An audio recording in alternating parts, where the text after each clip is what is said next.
What's going on, everyone? Welcome to another Bros Talking Soccer podcast. My name is Dave Knittel, and on today's podcast, I am interviewing Robby Smukler, who's the creator and man behind Icarus Football, or Icarus FC. Which is it, Robby? Both. Go with Okay. both. The technical name of the company is Icarus Football Okay. LLC, but the social media account's Icarus FC. So there is an Icarus FC in England. I think they're like associated with the Royal Air Forces, so they have a lot of the social media handles I'd like to get. So I should probably reach out to them about that, but have not yet. But yeah, so Icarus Football, Icarus FC, whatever you want to go with, I'm fine. All right. So there you have it. I'm glad we got that cleared up. And did I pronounce? I meant to do this before we went live. Did I pronounce your last name correctly? I just wanted to make sure. You did. Right. You did. One of the few people to get that right. So. Awesome. So I'll give myself a little pat on the back for that. Yeah, so I appreciate that. Anyone who's joining us live on YouTube, hello, welcome. We appreciate you stopping by. Say hello. Interact with us as we go along. Yeah, as we go along here, we would love to hear from you. And with that, I think we're ready to jump into the podcast. Any last questions or anything, Robby? No, hit me. All right, cool. I'd like to welcome on Robby Smukler, who is the creator and man behind Icarus Football, or Icarus FC, depending on where you see them online. Robby, welcome to Bros Talking Soccer. How you doing today? I'm great. Thank you for having me. Of course. Thank you for joining us. So always like to start off getting to know you a little bit better for both myself and the listeners. So can you tell us a little bit about yourself, maybe where you're from and how you got into soccer? Yeah, so from Princeton, New Jersey. Grew up playing, played 4 years at Skidmore College, moved to Philly for a job that had nothing to do with soccer, and was playing in a lot of the leagues here, Casa mainly, and sort of looked around and saw that there was a hole in terms of, custom jerseys. Teams were either wearing, Borussia Dortmund or Man City or, Milan or something, Juventus, something like that, rather than having jerseys that had some sort of affiliation with their club or or crest or anything like that. So I just started playing around, started sourcing materials in factories, and found someone that was good to go with, and started the company in end of 2017. So awesome. Yeah. I definitely want to dig more into Icarus, but taking a step back, so you grew up. So did you grow up playing? Was it something that you started really young? Family introduced you to it? Yeah, no, I mean, soccer. I mean, every kid feel like grows up playing soccer. I was actually more like I played everything. I played basketball, tennis, hockey, baseball. Soccer, I just ended up being good enough to play in college, and I just loved team sports so much that I was happy to continue playing. So yeah, I mean, I also love, I've always loved geography, loved history. So soccer sort of has those two components that other sports don't really have in terms of like following them. So I've always sort of loved the history of soccer, the culture, the whole, just the whole thing around soccer. I've always loved. Yeah, absolutely. I mean, I've learned so much just about like world politics and world geography just from soccer, and I love that aspect. Yeah, I was an international affairs major and actually wrote my thesis on something to do with soccer. So what was it? So I wrote about how these national teams, the idea of the nation state, and this is a completely different podcast than I thought we were going to have, but essentially the idea of the nation state is that you have these homogenous groups of people that decide, oh, we're one nation, let's come together within a geographic boundary. And then as we've sort of moved along, that's become a little different as you've seen a lot of different faces in national teams. And basically my whole thing was how does the discourse surrounding a national team change when it doesn't necessarily reflect the original idea of the nation state? So countries like Germany, France, Switzerland, where these are white, either Catholic or Protestant nations, and you have a lot of Muslims in the team, you have African Americans, Black people in the team. So just that was sort of what I wrote about and what I was interested in. And yeah. Yeah, I love that. And that's what's so cool, about soccer. And I know this probably isn't the direction you thought we were going to go, and we will steer it back I love talking about this stuff. So towards Icarus. But that is what's so kind of what I find fascinating about the sport. And I'm glad, you find it fascinating as well. So you obviously background playing the game and all of that. Do you have any teams that you support? I know you're in the Philly area. I think you may follow the Union. I casually support the Union. It's just I didn't grow up a Union fan, whereas I grew up like a huge Sixers, Phillies, Flyers, Eagles fan, going to games and stuff. So it's just not ingrained in me, and I don't have that. My heart just doesn't tear when the Union loses to the other team. So I'm starting to get more into it, and this year them being like way better than expected has definitely gotten me more into it. And especially I've talked to more people in the Philly soccer community, and so I do feel more. I do have more of an interest in them now than I would have had, maybe even 3 or 4 months ago. Yeah, and I'm on board with that. I mean, they're doing fantastic. I gotta pump the brakes, not get my hopes too high, because this team has broken my heart many times in the past. But I'm excited about this season so far. So hopefully they can keep it up. So let's steer back to Icarus, what we were talking about earlier. You touched a little bit on how the company got its start. You said in 2017. So can we maybe dig a little bit more into how it got its start? You saw that there was this opportunity, and I think end of 2016, early 2017, you then decided to launch the company. What were those first kind of steps that you took? Yeah, so I launched the company end of August 2017. I launched the company. Created the LLC. But before that, I had been sort of just playing around with these sort of fake teams I had been making logos for, and thought it'd be fun to get the jerseys made. So that combined with actually seeing that there was a hole in the sort of lower level of American soccer where teams need jerseys, and they can either get templates or use, pay a shitload of money for, Dortmund, Munich, etc. jerseys. So so it was just sort of the combination of the two that led me to think that there was actually a market for this. And when you were starting to make those fake team jerseys, were you just making them for yourself? Were you making them with the idea to sell them, or? No. So I was making them for myself. It was like I had some money some of my own money for the first time in my life. It was like, how am I going to spend it? Oh, let's turn these little doodles I've been doing into actual jerseys. And then, so when I started the company, I was like, okay, great. I'll start the company. I'll sell some jerseys to teams, and then I'll be able to pay for the jerseys that I want to make. And so, that was like kind of the thinking behind it. And then just a couple months ago, I turned it into a full-time job. So, I've come a long way in 2 years, a little over a year, so. Yeah, that is exciting. That's great. And you say once you start getting a little bit of money, I mean, you can see a part of my collection. Once I started to make money, I ended up buying a shitload of soccer scarves. So we all spend our money. You can see my like classic soccer jerseys collection. It's ridiculous. So how many do you got? Do you have a number? It's got to be over 50. I mean, at least. Impressive. But like, I'm not even going after like collector's items. I just see something cool and I buy it. Like I don't have like any like game worn or anything like that. I just have ridiculous like jerseys from around the world. Do you have a favorite one, or one that's like, I don't know, the coolest looking or most crazy looking? I love this. Off screen for a second. I don't know if you can see it. I just got this Scotland national team jersey. Beautiful. Yeah.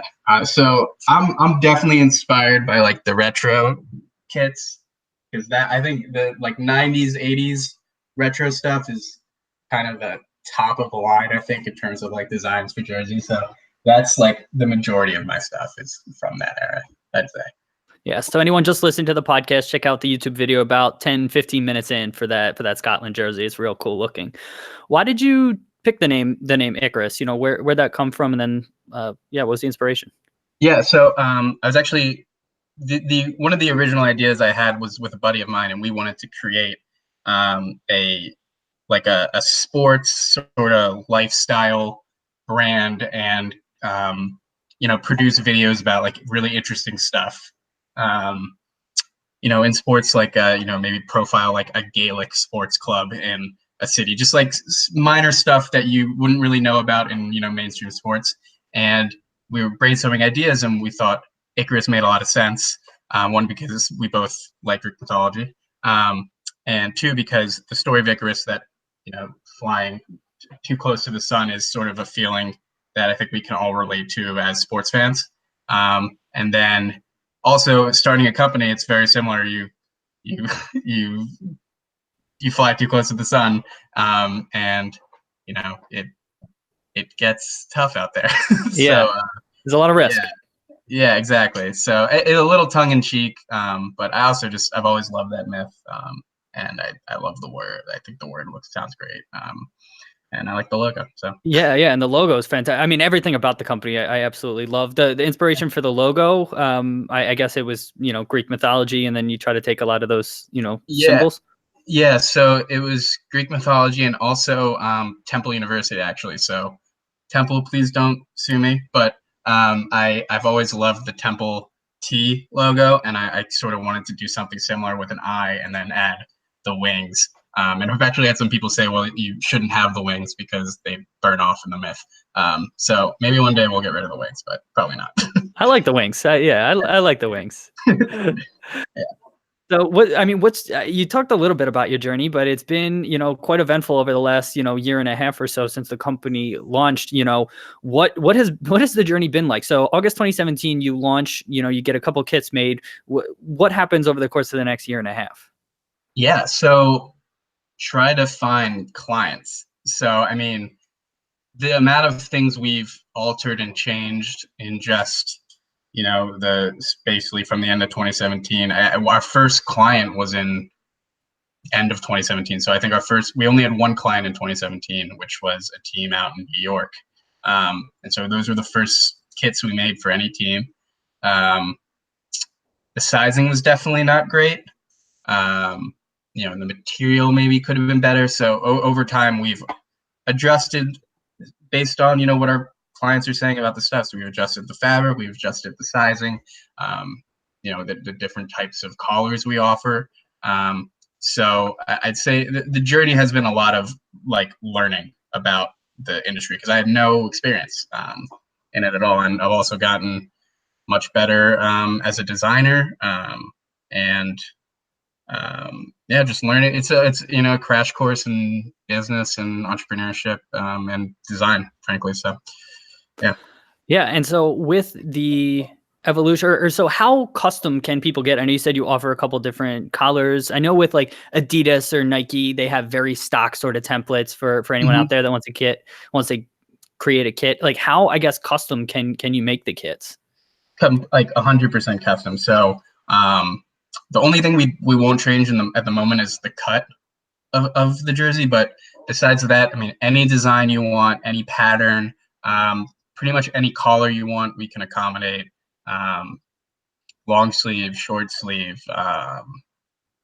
any amount of logos. We can do embroidery, we can do heat press. So they're really like hundreds of different options. And the way an order works is you'll send me over your logo, and if you have any design ideas, great. If not, I'll put together some concepts for you. And I don't charge at all for design, and you only pay when you want to order jerseys or shorts and socks as well. So I mean, it's completely custom. It's not anything like you'd find with the major companies like Adidas, Under Armour, Nike, where they give you a certain number of templates and colors. I mean, we'll do anything. So as long as it doesn't infringe upon anyone's copyright or trademarks. So yeah, I have to have that disclaimer in there, obviously. Yeah. So with starting and so how did you get York? You said that was the first client you got. How did you actually get them as a client?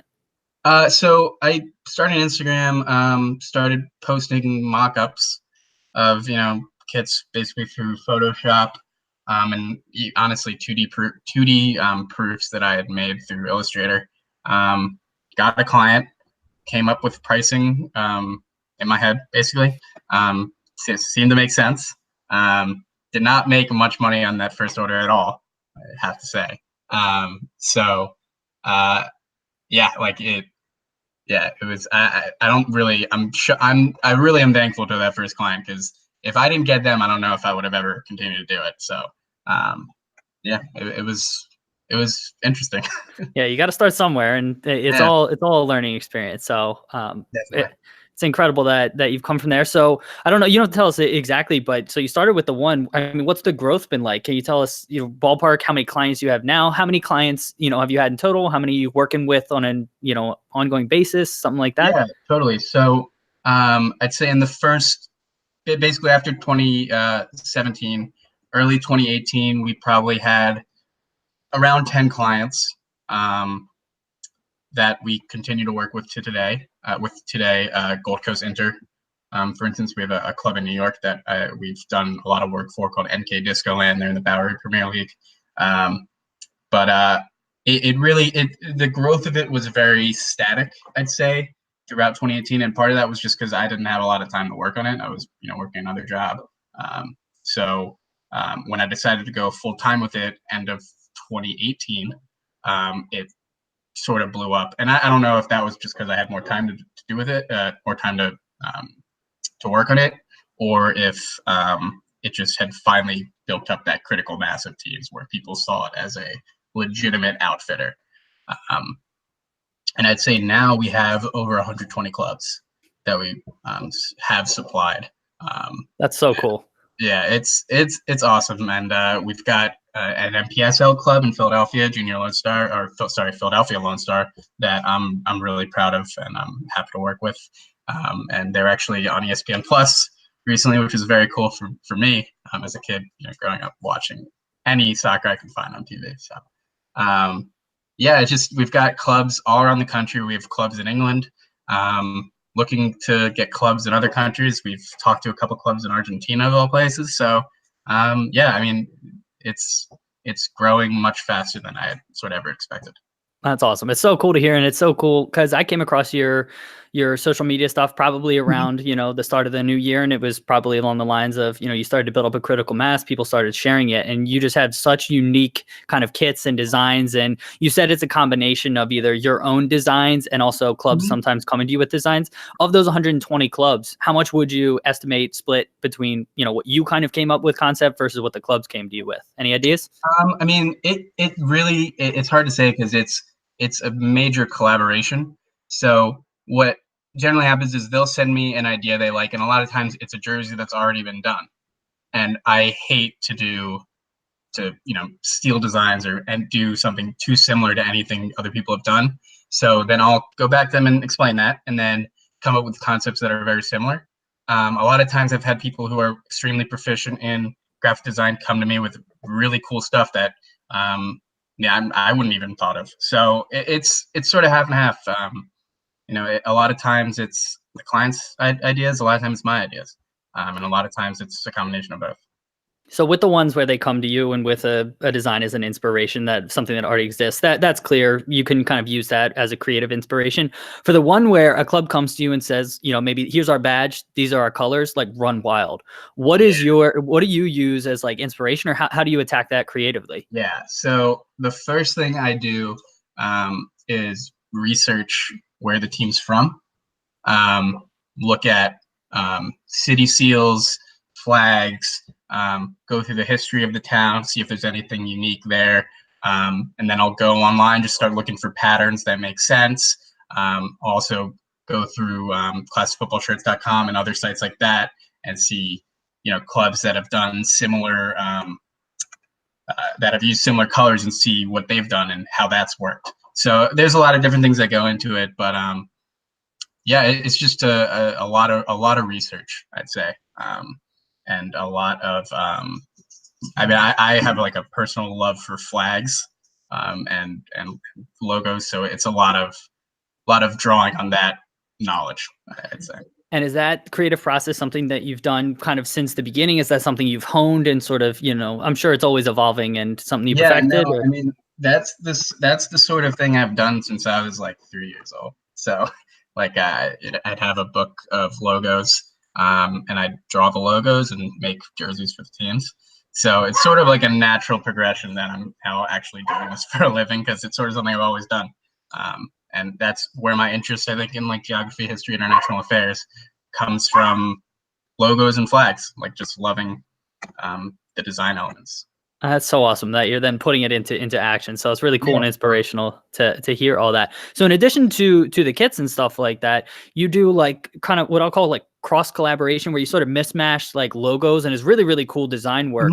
Can you tell us like about that, how that started? Was that, when you first started? That's just something I do for fun on sort of like on the side. I have a couple of the designs for sale on Teespring if anyone's interested. But yeah, I mean that's like not really a part of the business. I'd say it's just something I do for fun and post to my followers, and maybe they'll like it, maybe they'll not. But I just love logos and love different sports. So it seems like it makes sense, and it's just a fun thing I do when I've got downtime. Yeah, anyone interested in checking some of those out, it's on the Icarus website, which we have linked in the video description and podcast show notes, and then just go to store and you can see all that stuff. And we also have Icarus on Twitter and Instagram, all that's linked as well. So make sure to give all of that a follow. We talked a little bit about, when the clubs come to you and then you have that cross collaboration. What's a normal timeline from when they first come to you to when, they're receiving their kits?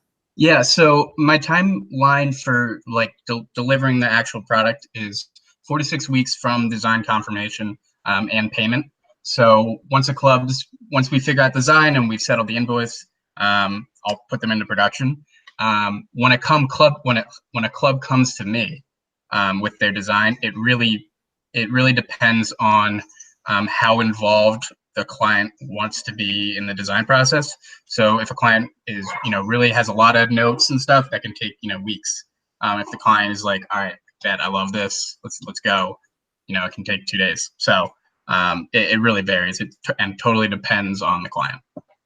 And so far, have you mainly targeted whether it's those, lower division professional clubs? Do you have any like youth clubs? Because I know with them, you would be probably more mass manufacturing across ages and sizes. Do you have any of those? Has it only been kind of I haven't gotten a ton of youth clubs. I have some.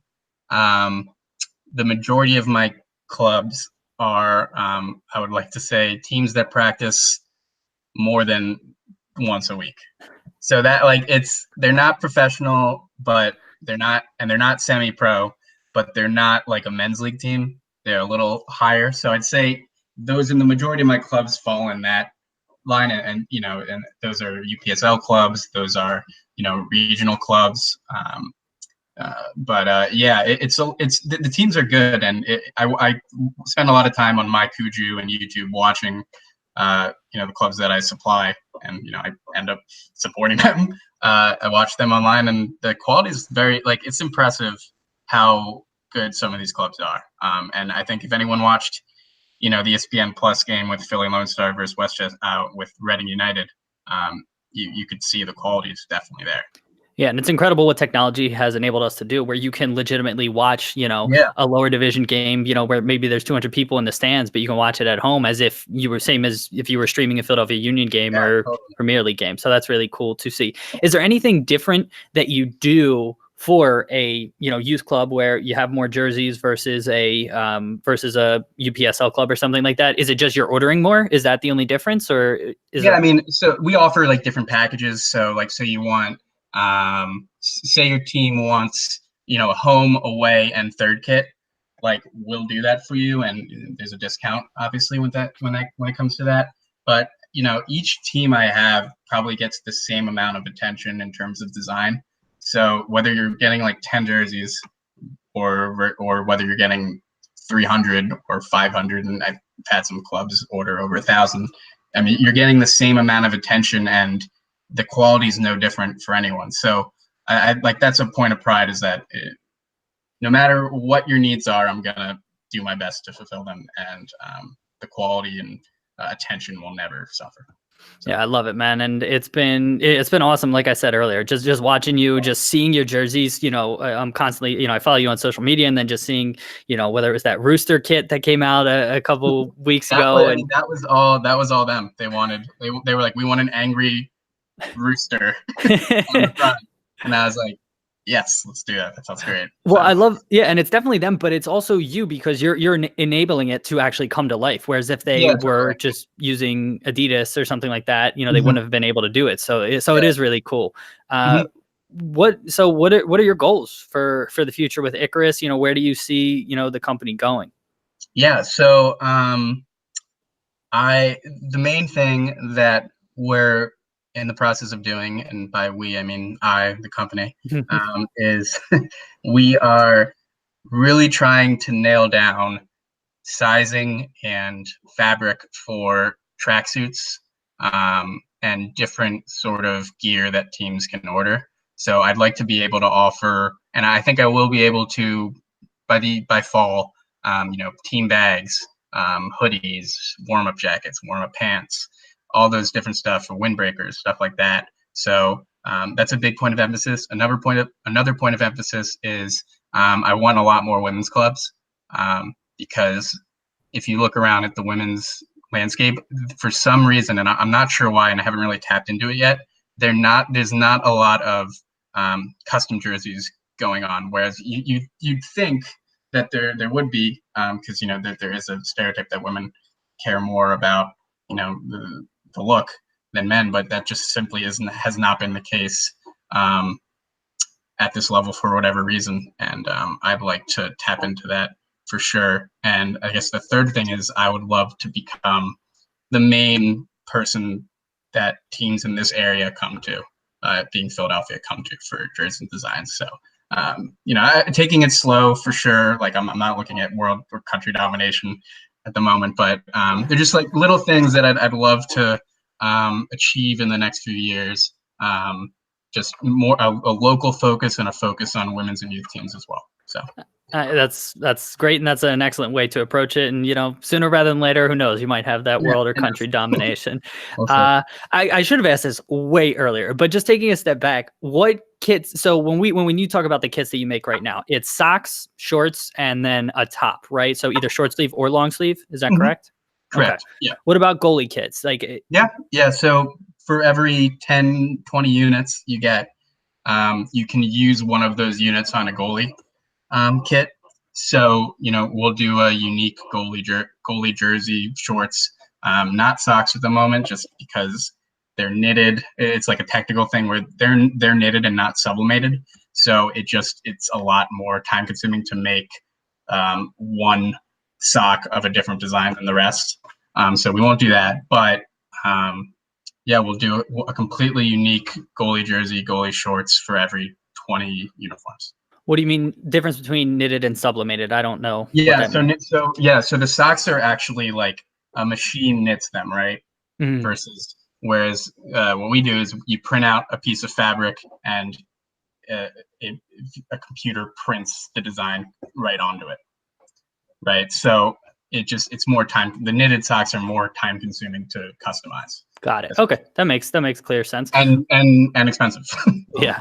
With the knitted socks, can you still you can still make them custom. It's just with goalkeeper kits, you're not just going to do it one. Yeah. I just won't do one because it's way too expensive and time consuming.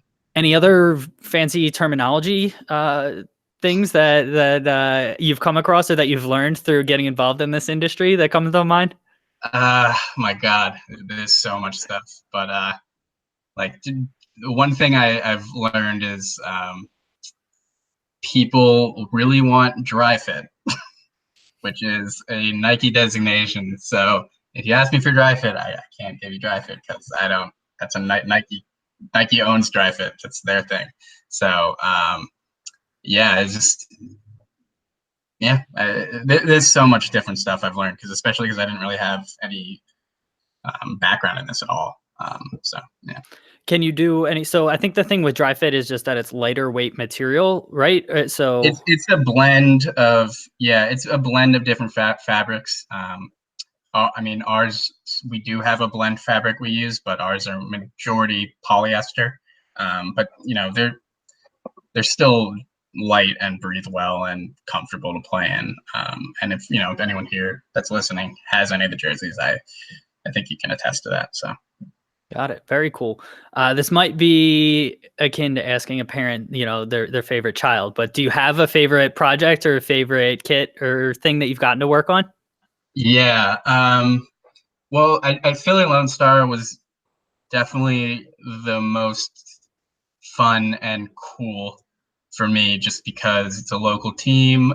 They really did give me like almost complete control with designs, and they were totally on board with how crazy I sort of wanted to go with it from the jump, which was awesome. Because generally when the first couple concepts I'll send over to the client will be wild because that's what I like.